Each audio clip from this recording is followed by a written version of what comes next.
কতদিন ধরে এইসব চক্রান্ত করেছে বিজেপি? সব সময় আমার সাথে খারাপ ব্যবহার করে। নামটা বলুন। জাহির আব্বাস খান, সে ওখানে কি করতো? Facility manager. কি হয়েছিল আপনার সাথে?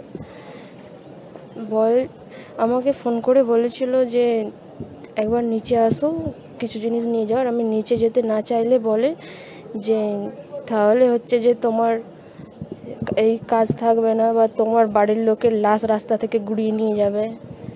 কি হয়েছিল?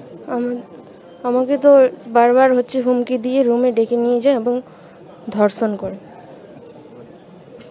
যে ধর্ষণটা কি করেছিল আপনাকে? জাহির আব্বাস খান। এর আগেও কি একাধিকবার এরকম ঘটনা ঘটেছিল? হ্যাঁ, সেই সময় কাউকে জানাননি আপনি?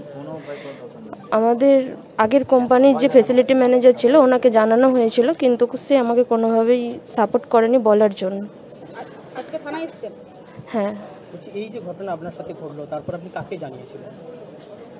আমাদের সুপার স্যারকে। তিনি কি কোনো ব্যবস্থা নিয়েছে ইতিমধ্যে? এখনো কিছু ব্যবস্থা নেননি উনি, দেখছি করছে। সুপারের কাছেও আপনি অভিযোগ জানিয়েছেন? হ্যাঁ, জানিয়েছি। সুপার কি বলছে? আচ্ছা, দেখছি। এই যে ঘটনা আপনার সাথে যেটা ঘটলো, কি চাইবেন আপনি? মৃত্যুদণ্ড হোক। কার সেটা? জাহির আব্বাস খান।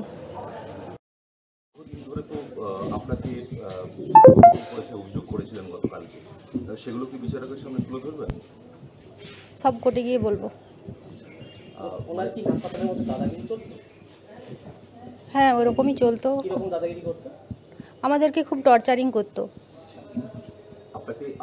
আপনার সাথেও তো এইরকম নোংরা হয়েছে নাকি? হ্যাঁ, আমার সাথেও খারাপ আচরণ করেছে। ধর্ষণ, হ্যাঁ ওরকমই করেছিল। ধর্ষণ করেছিল না ওরকমই করেছিল? ধর্ষণ করেছিল? হ্যাঁ, করেছিল। সেগুলো বিচারকের সামনে তুলে ধরবেন? হ্যাঁ, বলবো। কি চাইছেন? কতদিন ধরে আপনাদের সাজা হোক। আপনাদের সাথে কতদিন ধরে এরকম চলতো? আমার সাথে প্রায় মাস 2 এরকম চলছে। হসপিটালের মধ্যেই পুরো ঘটনাটা ঘটাতো নাকি? হসপিটালের মধ্যে। বলছি এতদিন কাউকে জানানি তো? আমার সাহস হচ্ছিল না, ভয় দেখাতো সবসময়, ওই কারণে বলতে পারিনি। বলছি উনি কি কোনো কাউকে মানে কোনো নেতার অঙ্গুলি কেনারে এরকম কাজ করতে পারে আপনাদের? ওটা আমার জানা নেই। সাজা হোক।